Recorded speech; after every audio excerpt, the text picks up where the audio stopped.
So it is time for the meditation.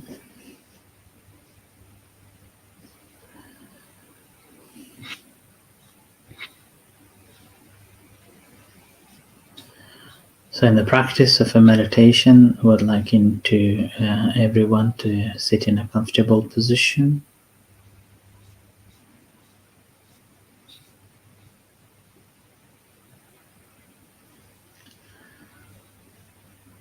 Relax the entire body, leaving all your responsibilities aside.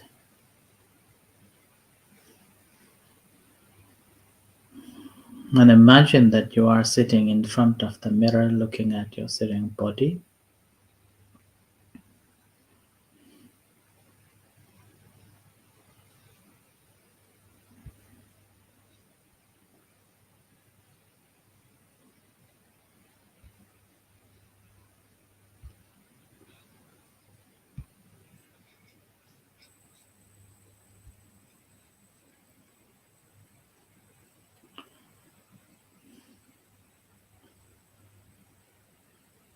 And leaving all your responsibilities aside. Just to bring your attention to be mindful of your body sitting here and now. And spend some time on the primary object, observing and consciously aware of that primary object.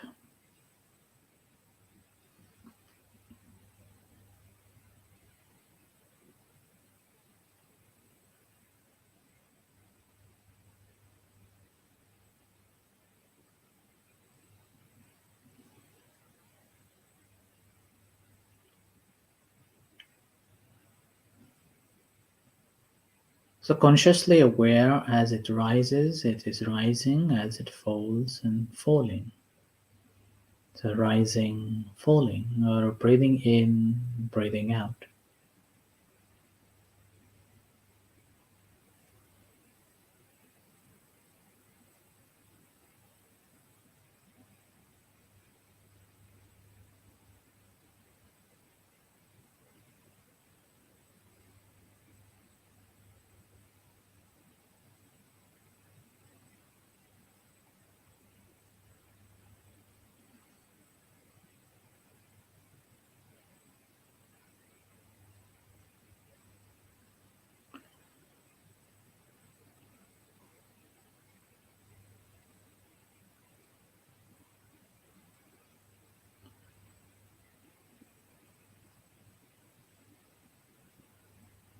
As you're consciously aware of your primary objects,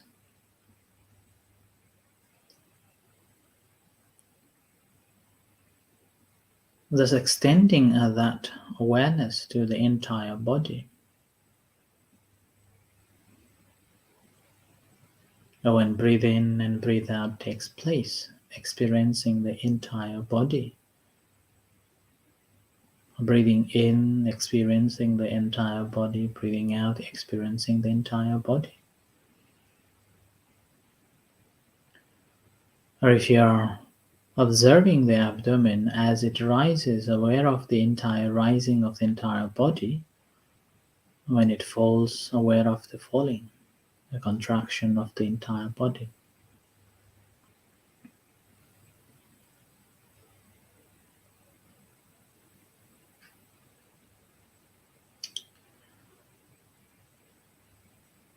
But if you feel that your mind is still unsettled and disconnected and distracted, just be aware of the primary object for some time until the mind settles down.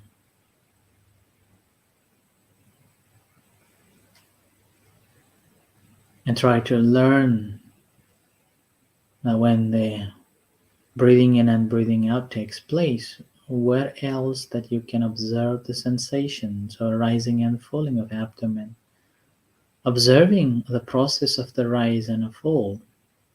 Is it taking place at the same place or different places? Is it the smooth or harsh? Is it the entire abdomen or the just a part of it?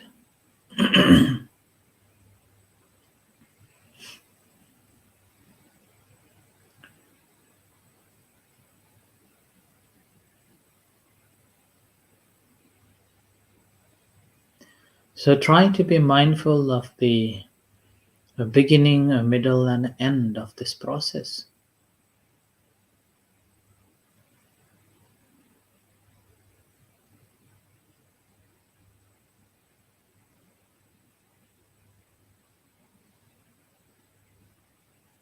When it arises, it continues for some times and it ends.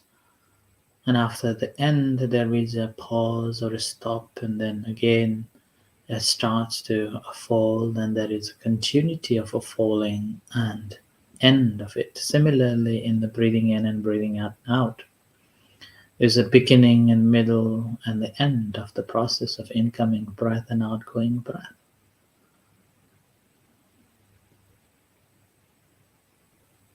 And there is a pause in between it all the time.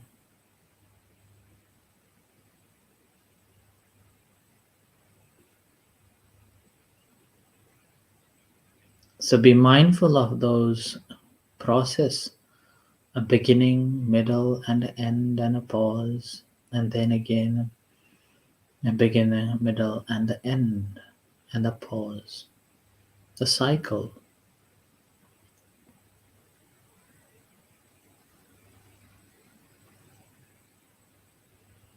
An ability to make a mental note of it or consciously aware of that. It's like a hammering a nail. When it happens, you make a mental note of it. This is known as coming to face,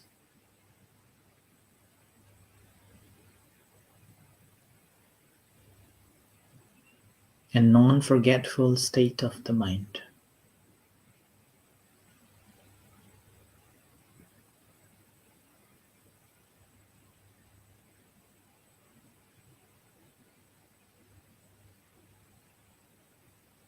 So be mindful of each time when it hits, consciously aware of it, mentally make a note and let it be.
Learn to be mindful of this process.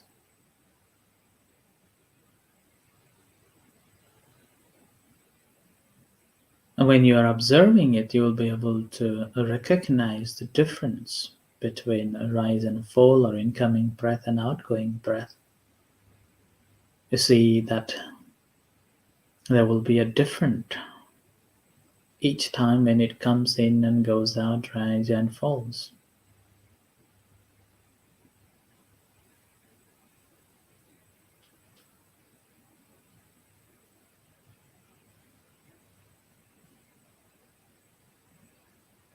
So train yourself to be mindful of these different activities or process.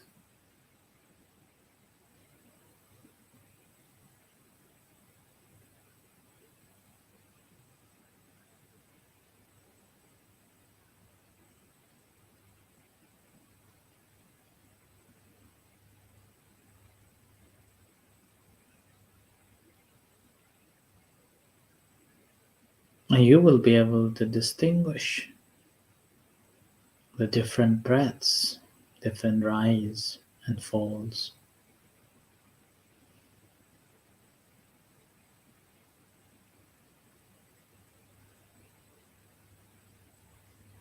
But if you can't make any distinctions, it's okay, no need to worry. Just continue observing it objectively.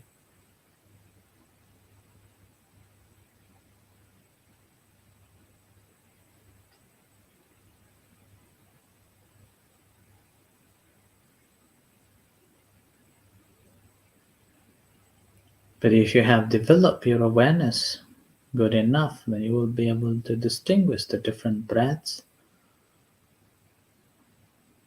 and how that affects to the body to inflate and deflate.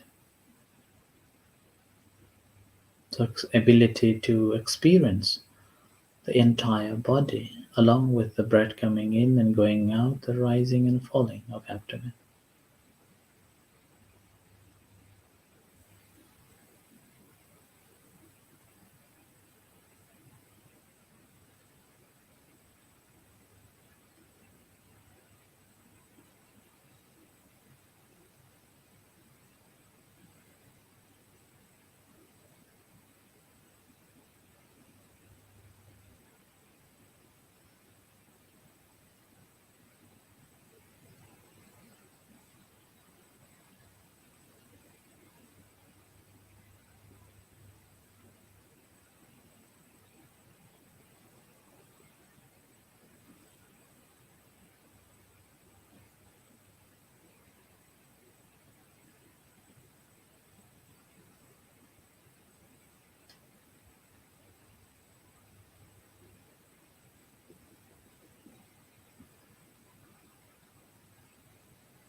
Further on, you can expand your awareness to see that when the breathe in and breathe out takes place, how that is affecting to the body. Body calms, or when it rises and falls, how it affecting the entire body to calm. Or oftentimes you may be able to notice that the body is helping the breath to cool down and calm down and become a subtler and subtler. So body is causing the breath to become a subtler and subtler, become a very invisible, so subtle. And in that case, you don't have to search for it. Observing that subtlety of the breath. And that moment you may be able to observe that you may feel that you lose your hands, you lose your body, you're empty of the hands, empty of the body, but just awareness is there.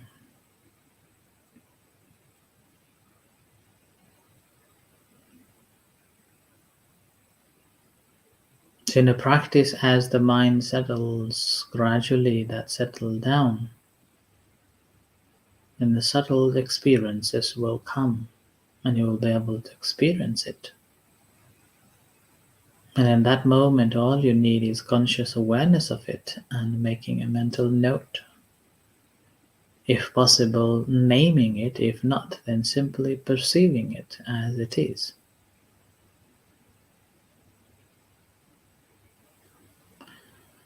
So with this, continue practicing until the gong, and we'll have a discussion later. As I have said, if you have any questions later on, you can type it down and we will have a discussion on that. So for now, about 15 minutes or 20 minutes, let's practice silently.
Hi everyone.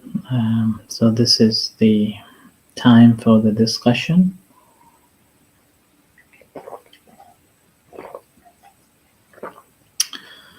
If anyone has got any questions to ask, you may ask.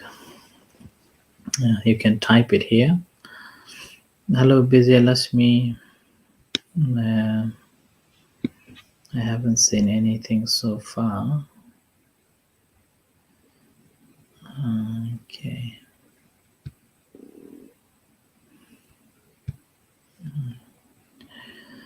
Right. So in that case, I was just thinking of that. Okay, Karina. Thank you for keeping the daily practice online. I'm good, thank you. I usually experience numbness in my legs when sitting for meditation. I try to practice as you teach by focus on it and do a mental note until eventually the mind is not focused on that anymore. My question is, can we can we use that for our daily suffering? Meaning, meaning that if we have something trouble our mind, by focusing on that to find the root of the suffering, would that not create an attachment to suffering? Uh,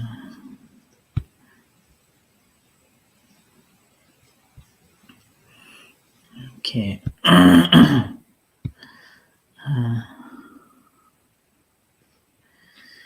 Right. So, Karina, the first thing is a numbness, and focusing on that is what we do. And if that's really troublesome, then you can move. Okay. And in terms of the suffering in daily life, again, you can pay attention to that, um, observing it.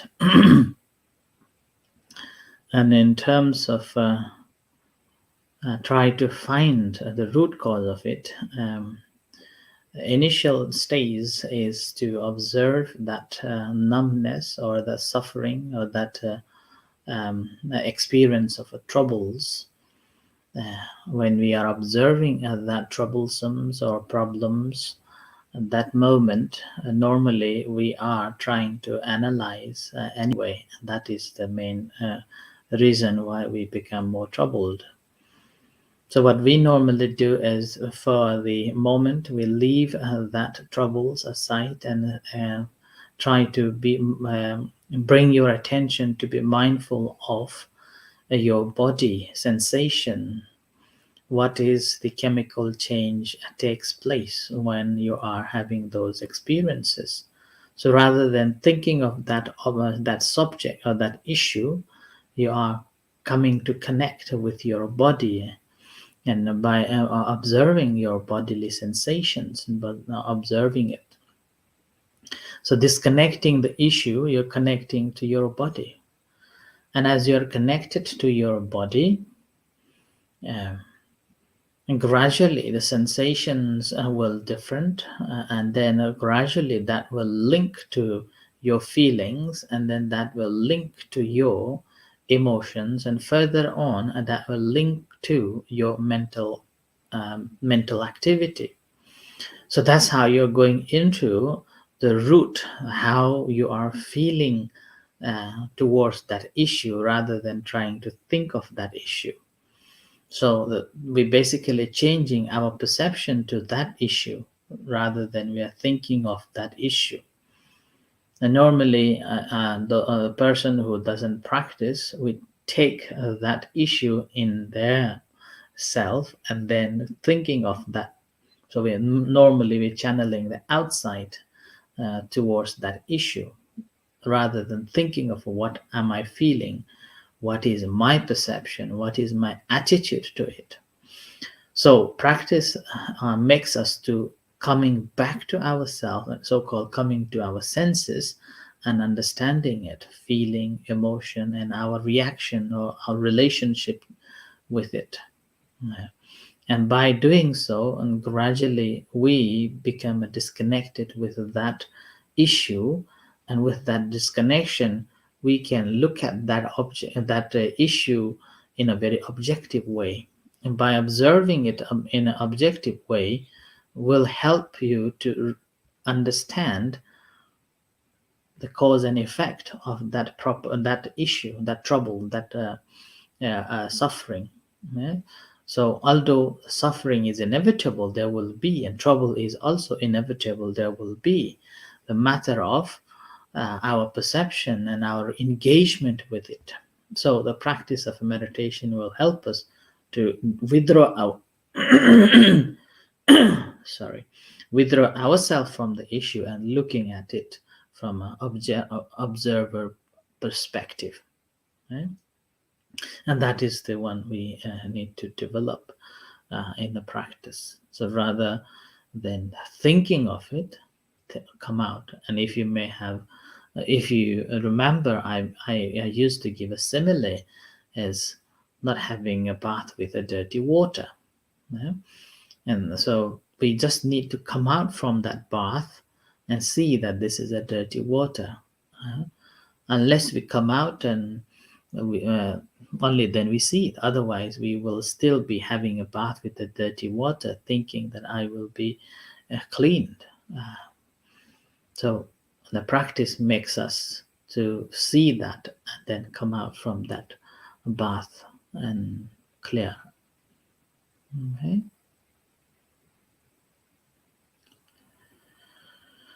I hope it helps you, Karina. And there's Sandra is saying, "Excuse me, Achan, I need to make a call. Friend in Canada, and she come out to hospital yesterday. Oh, our prayer with you, and wish her a quick recovery." Yes, Vijay Lakshmi, it is 7 o'clock, as Lena explained. Yeah, normally we will have a 7 o'clock, but normally we do not have that discussion like on Tuesdays. There will be just a short reflection and the guided meditation in other nights. Apart from the Tuesdays, we try to have a question answer and also discussions. Okay. So anyone else, anybody has got anything, just type it, and then we will go through with that. Okay. If nothing, then what I will do is that I will give you a brief briefings in the teachings of the Buddha.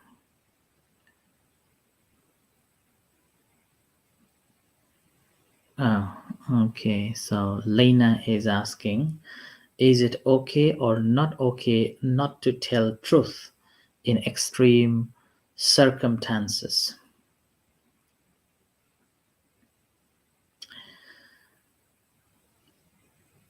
That is, if I remember correctly, there is a certain, I think there are 6 cases of it, how to tell the truth. And in cases, sometimes you may have to divert that truth, not saying it. So based on, so the main thing is a person who is telling the truth, a person who is listening the truth, and a place that you are telling the truth. So we have to be mindful of in these 3 situations. If you feel that telling the truth, you feel unsafe, and the person who is listening will not accept the truth, then do not tell it.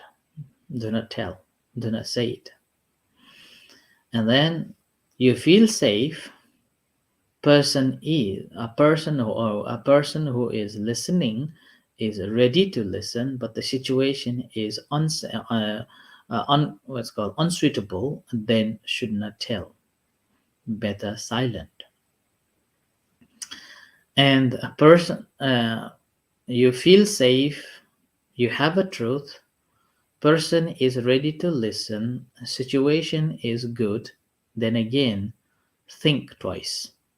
Okay? Think again.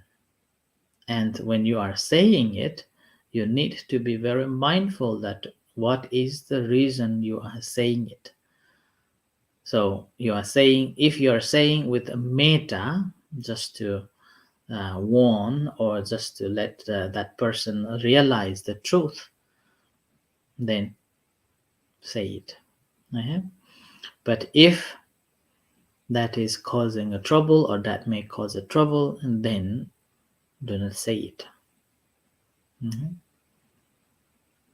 So that is the way to think about telling the truth. So never think that I have a truth, so I can tell in any time, anywhere. So that is causing a trouble. So always be mindful of metta, and the consequences of it. Right. Okay. I think there is an article I have written. I have to find out in my disc. I've written that. It's called "Be Aware of Mouth." So it's, I think, 2 or 3 pages of an article. So if I find it, I will circulate it later. Okay. Anyone? If not, then I'm thinking of give you a brief summary of the entire teachings of the Buddha, and then after that, maybe we'll go through some of the discourses. So, a Buddha.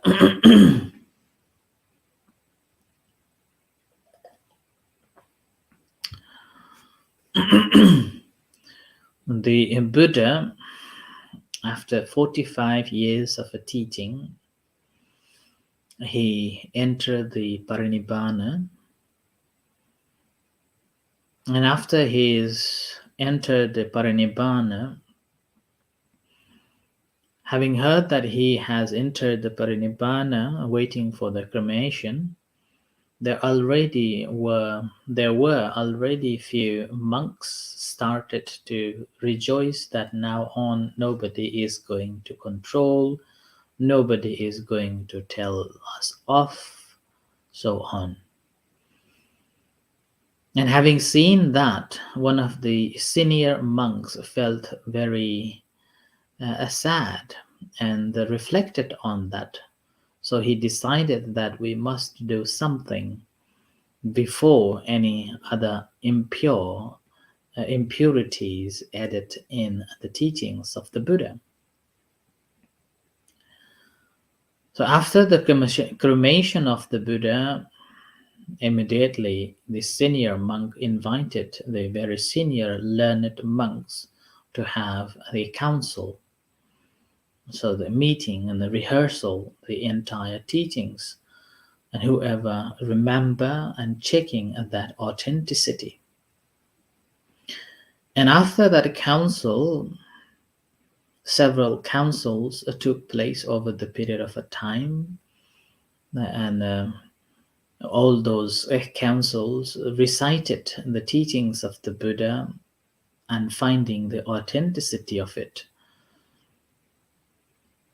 And we are very lucky in the modern day to find those teachings in a digital forms or in books. And all entire teachings are compiled in a set form is known as the Tipitaka or Tripitaka. T means 3, Pitaka means a basket. So 3 baskets. So entire teachings have been divided into has been divided into three baskets known as the discipline, the discourse, and the higher teachings, or the sometimes also known as the Buddhist psychology. And within this entire three baskets, a majority of Buddha's teachings have been compiled and recited over the period of a time and maintaining it. As a result of that, each countries will pronounce very differently some words, and if we look at the scripture, we see the footnotes saying that in Myanmar this is pronounced in this way, or in Sri Lanka pronounced in this way, or just the missing of like a ang, like a t or m, like that. So one or two alphabets or words, little changed, and those footnotes, so we can find it there. But nevertheless, the entire teachings are very related, and maybe 99% the whole Tripitaka is the same. And particularly the discourse section is called agamas, which is also quite similar to the Chinese agamas. So that confirms the authenticity of the teachings of the Buddha. And the first basket is about the disciplines, and these disciplines, this basket talks about the politics, social conditions, economy, um, and how people were living there in those times during the time of the Buddha, and their education system, their governance system, the economy, politics, and those things. Include in that, it talks about uh, the traditions and the practices of Buddhist monastics and Buddhist, how Buddhist monastics should be practiced, and how should it be organized, and how lay people should follow the Buddha's teachings. It talks about even very small things, let's say wearing shoes, wearing robes, going into the houses of other people, cutting the branches of the tree, cutting the grasses, digging the soil, and so on. And further on, it also talks about how to perform the rituals and ceremonies in line with the teachings. So that is the section known as a discipline. And the second section, which is the discourses, and this discourses is basically the main teachings part that we can learn. So nowadays, the entire Buddha's teachings that we hear, most or almost all of them coming from the second part of it. And it has got so many discourses, and this is also divided into 5 major sections. And the third basket, or Pitaka, this is again, some scholars argue that this is a later development after the third council. But meanwhile, there are traditionalists believe that it was from the very beginning. But anyhow, this teaching is known as Abhidhamma, or Abhi means the great, and Dhamma means the teaching. So the great teachings. Modern English translation is done around 1800. So that's a 1800 so about 200 years ago, 100, not 200, but yeah, 200 years ago, this was translated as a Buddhist psychology. So within these three baskets, the second one, discourses. In that discourses, this divided into five different sections. They're called the Diga Nikaya, Majjhima Nikaya, Anguttara Nikaya, Sangnuka Nikaya, and Khuddaka Nikaya. So Diga Nikaya is the first volume, which has got the long, Diga means long discourses. So there are 34 discourses. It has got a lot of philosophical concepts.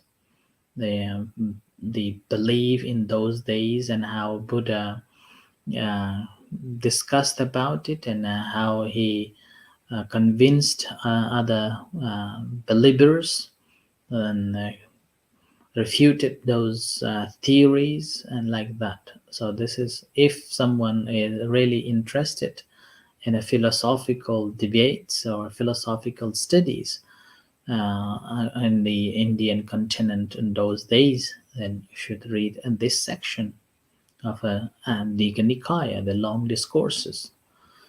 Having said that, doesn't mean only the philosophies, but also it has got the main teachings of the Buddha too, such as the Satipatthana, the four foundations of a mindfulness teaching is there, and also the main teaching on the Paticca the dependent origination, is also there. Um, and also, if you want to learn the Buddhist cosmology, is also in there, how world created. And if you have a question about aliens, then the Buddhist concept of alien is also in there, like that. And then also the sacrifices and stories of a sacrificial events also in there, like that. And the second volume is known as the Majjhima Nikaya, or the middle length discourses. This middle length discourse is a very good one. It is like a teaching, and it is like a guidance, not a guidance, it's a detailed explanation of a Buddha's teachings, which helps us to understand what the Buddha's real teachings are and how to practice it. And also we'll talk about practicing these teachings will bring the fruit, liberation. So that's why this is quite a very good book, the Middle Length Discourse, and it has got 150 discourses, 152 I think, 152 discourses in that. On this volume also, again, you will find many techniques and many guidance about the practice of a meditation, and particularly breathing meditation also in there. I think that's in 118 discourse, number 118. And there is Satipatthana, the Satipatthana discourse also there, the four foundations of a mindfulness practice also there, and then the attainment of the jhanas, the 8 different levels of the jhanas also there. So it's quite interesting and very good a book. If we really want to understand the Buddha's teachings, then we should focus on that. So it will give us a comprehensive understanding of the Buddha's teachings. And the third book is called the Sangnuka Nikaya, as collected discourses. So this is again divided into so many sections. If I remember correctly, it has got over over 7,000 discourses the short discourses and divided into subdivisions, like a 5 aggregate section, like 6 senses section, like a Satipatthana section, like dependent origination section, like that. Yeah.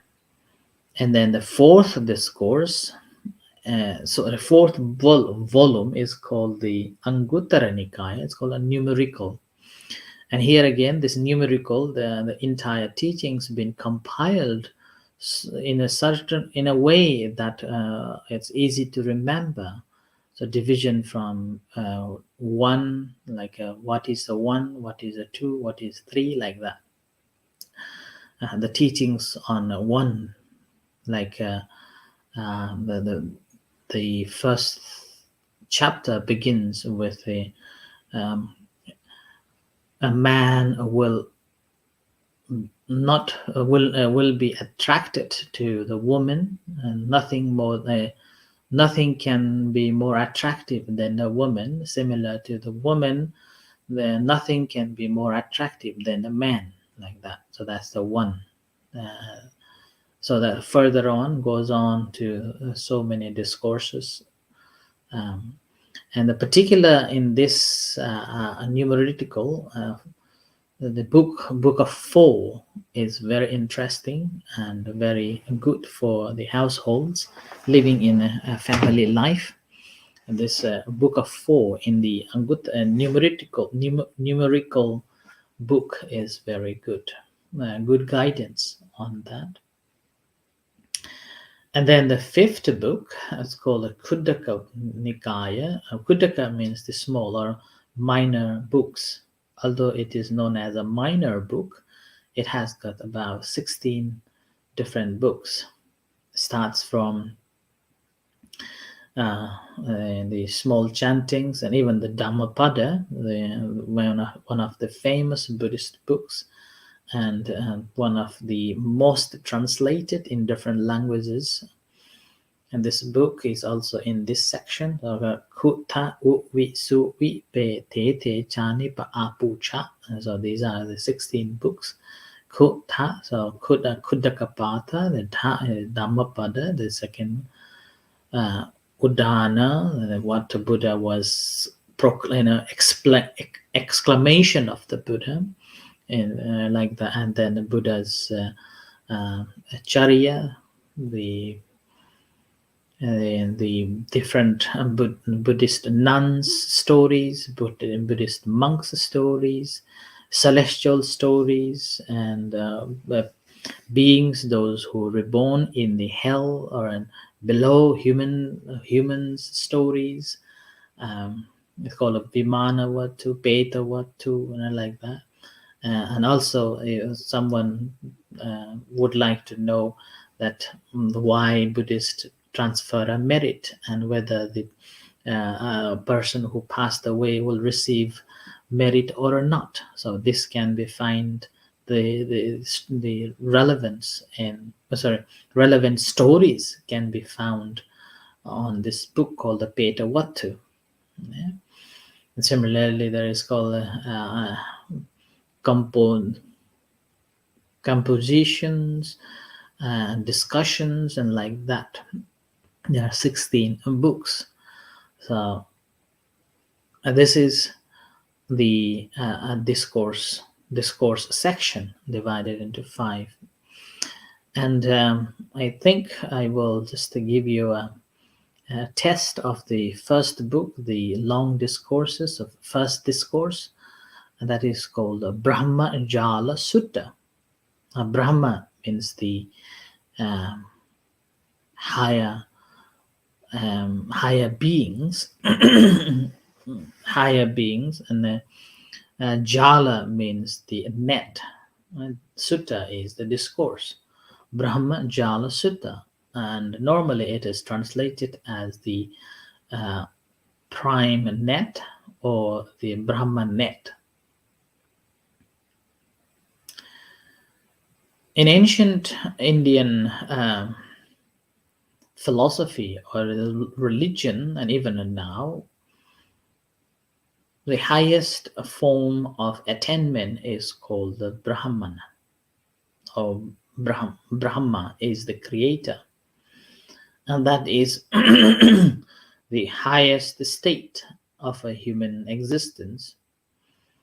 But in Buddhism, Brahma is regarded as one of the existence, but that is not the end of it, which is contradiction to the Hinduism. Hinduism believes that the attainment of Atman, or being one with the Brahman, is this the highest one. Whereas in a Buddhist concept of a Brahmana is one of the existence that will live there, not for everlasting, but only for the certain period of a time, and will reborn in somewhere else. But anyway, so this is the first discourse in the Digha Nikaya, or the long discourses. And again, the discourse, almost all the discourses in this discourse section of the Tripitaka starts from very word called Evang Me Sutang. So this Evang Me Sutang is basically because in the first council after the Buddha's cremation, Venerable Ananda, who was the attendant of the Buddha for 25 years, simply reciting what he had heard. So, like being a personal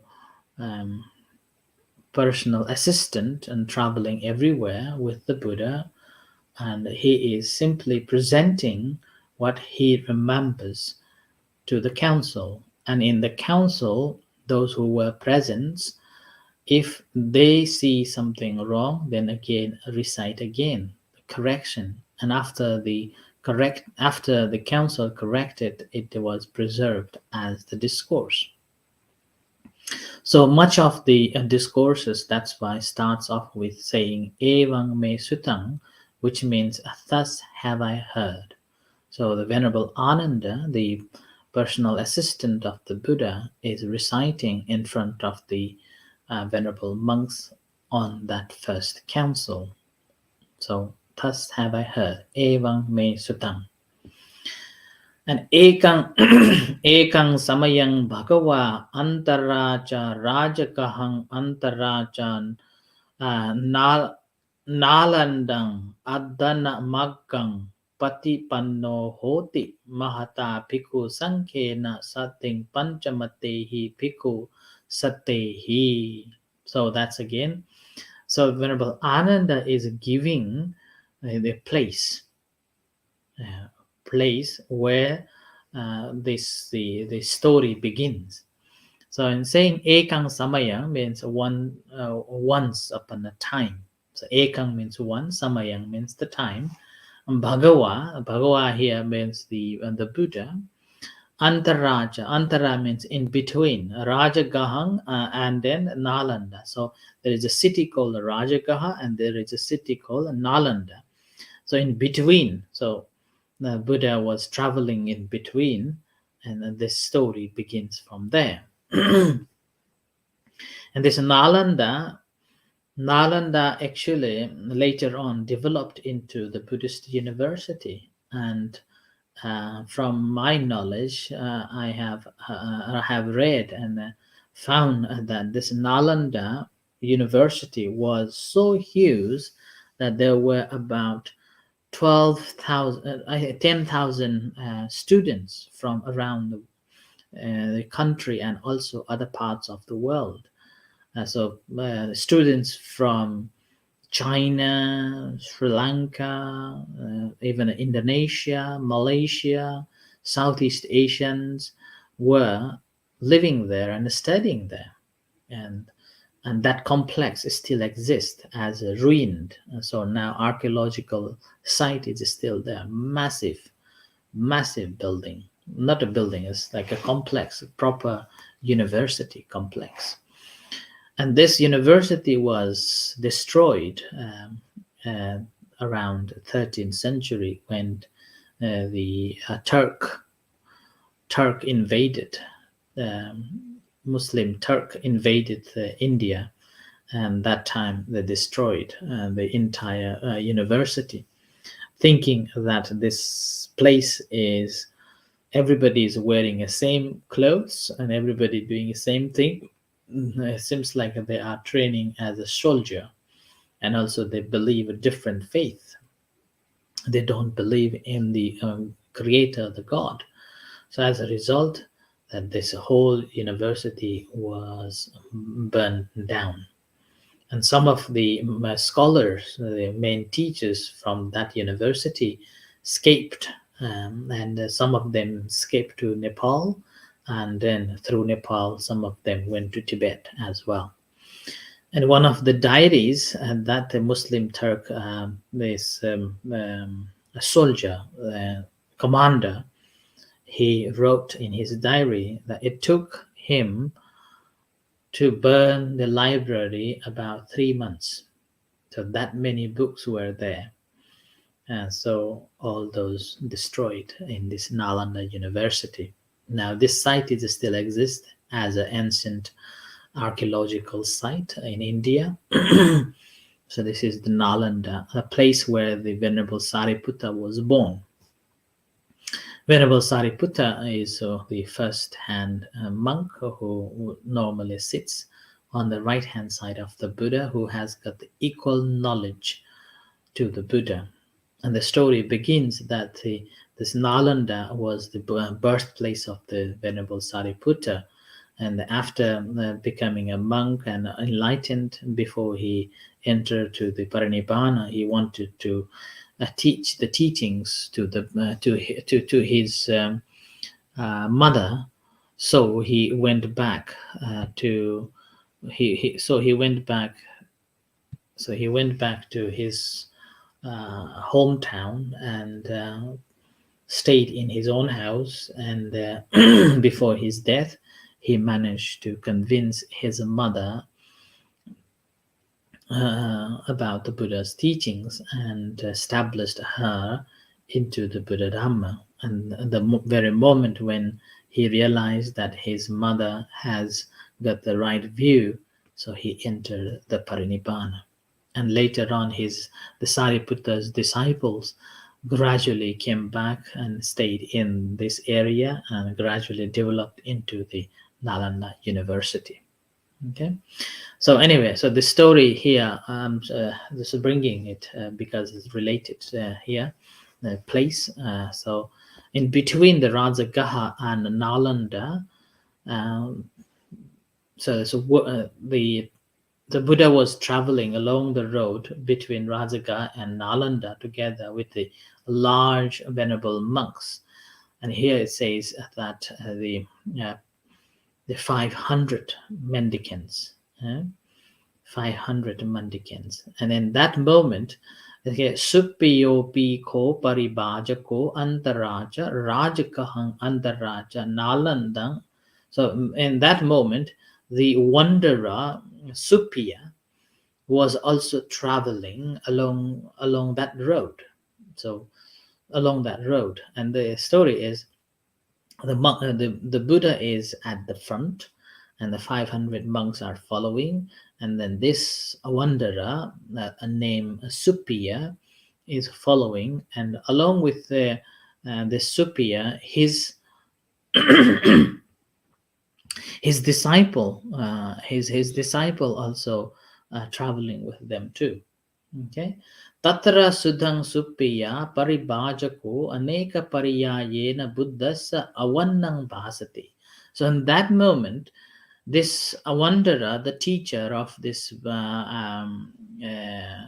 Brahmadatta, he was telling or criticizing about the Buddha, about the Buddha's teachings and the followers of the Buddha in many different ways. Many different ways. It says, Aneka pariyayena. Aneka pariyayena means in many different ways. Awannang bhasati means criticizing in a very negative way. But in the same time, whereas his own student, Brahmadatta, was praising them in many ways. Now here, because when the monks are traveling, their senses are very collected, and they are walking in a very silent and very peaceful way. Yeah, so his students saw that and become very fond of it and praising.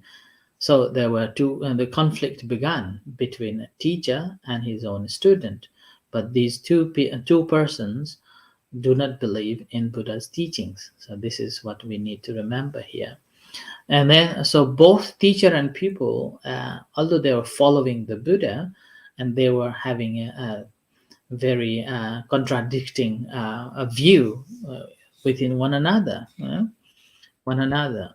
So this contradiction view continued, and then um, after hearing the contradicted view, some of the monks were those who were just before them feel uncomfortable, and yet they didn't say anything. And along the way, they came to stay. Buddha came to stay in the grove, the Ambalataka grove, yeah, in the Rajagaha. So everybody stayed there along with the Buddha. And when everybody reached this grove, Buddha went into his kuti residence for a little rest, and whereas other monks sat around and discussed about the situation that they have come across. And they were explaining what had happened, that between the superior and the student were criticizing one another. So that was the story. And the several, and in that case, these the group of monks came together and discussed and evaluating that who is the right person between the teacher and his own student. So they were saying, like, achariyang avuso abhutang avuso yavanchidang tena bhagavanta janata pasata arahata samma sambuddhena. So this basically is like, it's incredible that it's amazing how the diverse attitudes of sentient beings have been clearly comprehended by the Blessed One, who knows and sees, and perfected one, the fully awakened one. So for the superior criticize the Buddha, the teachings, and his Sangha in many ways, whereas his student Brahmadatta praising them in many ways. And so both teacher and pupil followed behind the Buddha at that time. Buddha and the Sangha, the mendicants, the monks, with that distracting view. So when the monks were discussing on that, the Buddha heard, and the Buddha. So when the Buddha found out about this discussion on evaluating among the mendicants, so he came out from his kuti, the residence, where and then he sat down in the middle of all the monks. After sat down in the middle of all the monks, so the Buddha asked, "What were you sitting talking about?" The stories just now, and then what conversation was going on when I came in unfinished. So then these monks just explained on what had happened, and then mentioned that this is what we were talking about. So, and in that case, this is quite interesting here, that The Buddha is saying that no one is free from gossips, no one is free from criticism.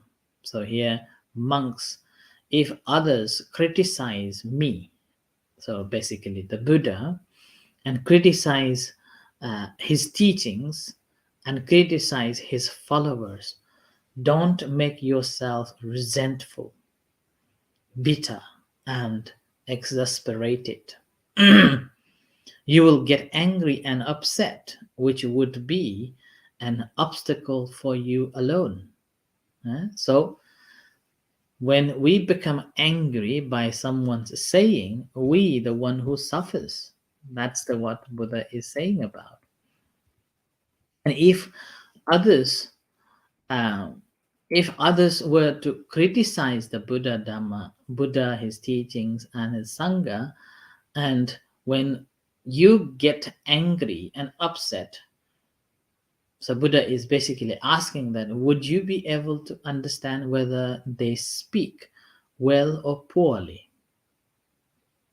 So we have put our emotion to that subject, that talk that we hear, because of we have added our feelings, added our emotions, added our ego, conceit, and like that, we would not be able to concentrate on the theme that people were talking about. And which is quite interesting. The very moment when we normally in our life, whenever we hear, whenever we see, immediately we jump into the conclusion. And the very moment, because we have already concluded, we haven't seen the reality. And now we are seeing through our own perception, our own understanding, rather than the reality. So this is what the Buddha is trying to make a point here. So, and then the monks will reply, no, sir. And then Buddha further said that if others criticize the Buddha, Dhamma, and the Sangha, you should explain that what is untrue is in fact untrue. So, in this case, Buddha is saying that after hearing it objectively, we will be able to see that where things got wrong. And that moment, then we can explain rightly that what is right and what is wrong. So that's how, that's true, and that's how this is not true. And that's how it is false. So there is not such things in the Buddha Dhamma and the Sangha, and that's this is how we should be aware of it. Further on, saying that similarly, if somebody praise us, somebody praise the Buddha, praise the teachings, praise the Sangha, and you put, in that words, and you are elated and excited and thrilled, then again you would not be able to see the true meaning of it, and which we can see a lot now, even nowadays, that when somebody wants something, they will be very pleased and they will be very praising and talking very so-called sweet words, and that's how we again fall into the trap. So we are falling into their trap. So that's why it is very important that whenever somebody says, whenever somebody criticizes into a positive or a negative, we should withdraw ourselves from that, and then looking at it, observing it at objectively, and that's how we can withdraw ourselves and see that clearly, and that's how we will be able to make a right decision, and that will not affecting ourselves, but to clearing the view, which help ourselves and then helping others. So I think I will end here for tonight, and I think this will help Karina as well. Karina and Lena's question of tonight as well. So I end here. Anybody has anything to ask? Otherwise, we will do the loving kindness meditation to finish off.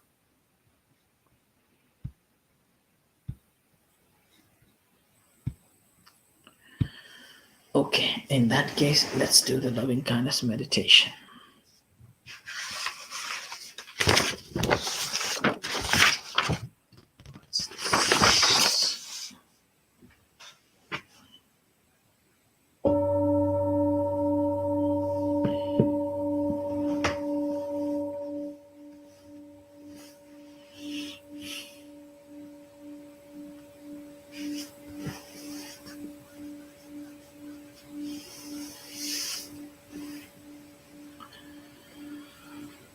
Okay, relax yourself. Bring your attention to the moment here and now. Spend a few moments on your primary object.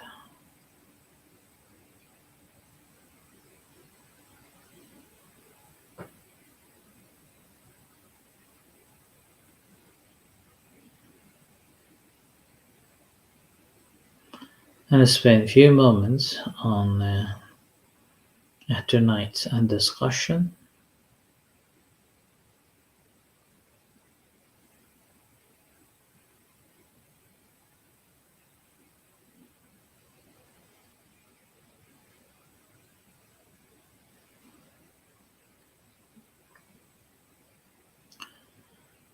And bring your awareness to the entire body by sensing, feeling. Whatever sensations are there in your body, be mindful of it.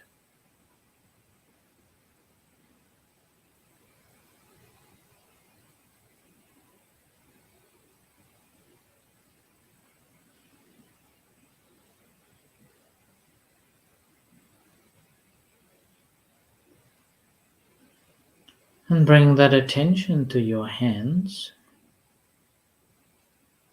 Be mindful of any sensations in your hand. The heat, the cold, the temperature, the heaviness, the softness.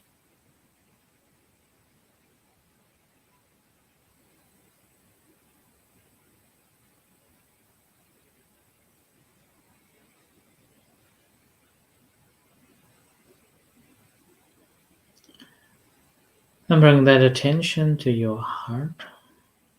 Feel the beating heart.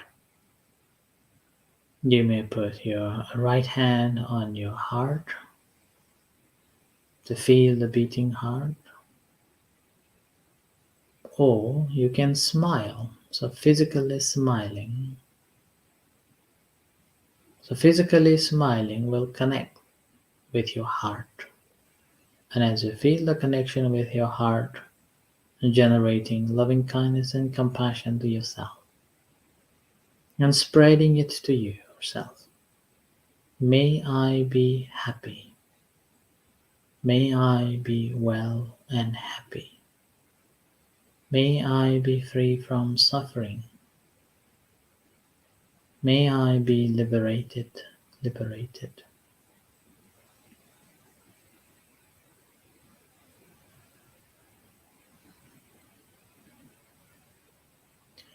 Allowing yourself to be happy, free from suffering,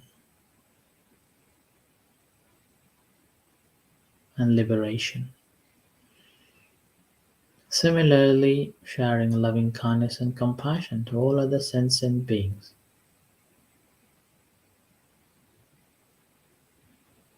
Heart imbued with the kindness and compassion.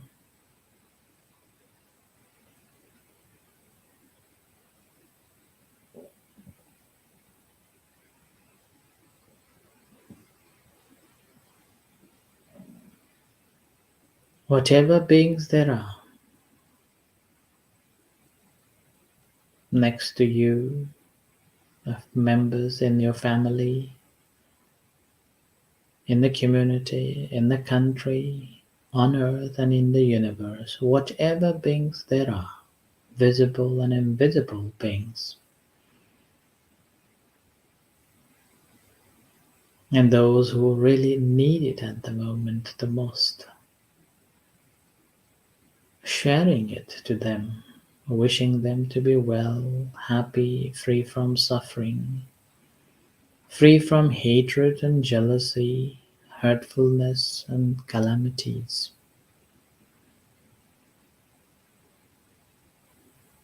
May you be well, may you be happy, may you be at peace.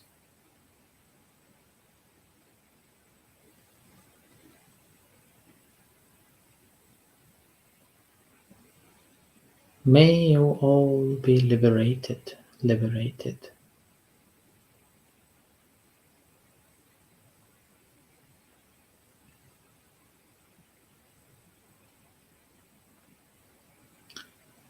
Now bring your attention to your hands.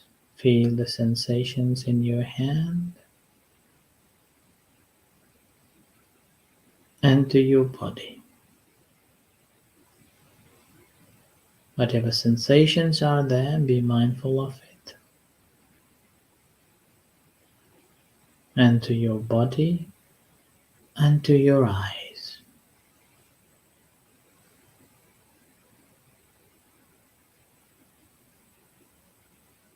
And initiating, intending to open your eyes, intending to open your eyes. And as you hear the gong, slowly open your eyes and reflect for a while, for a few moments.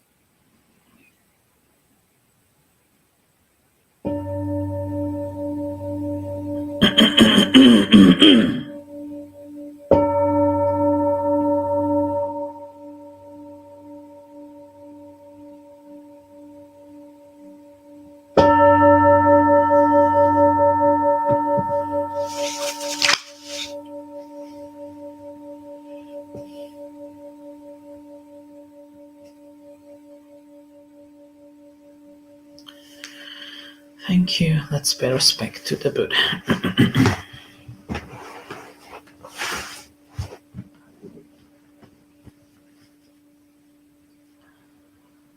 Arahang Samma Sambuddho Bhagavam Buddhang Bhagavantang Abhivatemi Sawakato Bhagavata Tammoan Dhammang Namasami Supatipanno Bhagavato Sāvaka Sangho Sanghang Namami.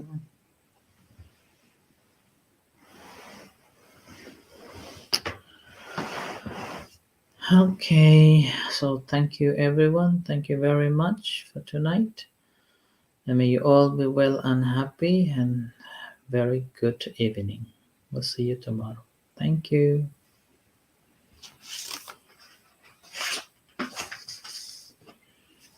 Thank you very much.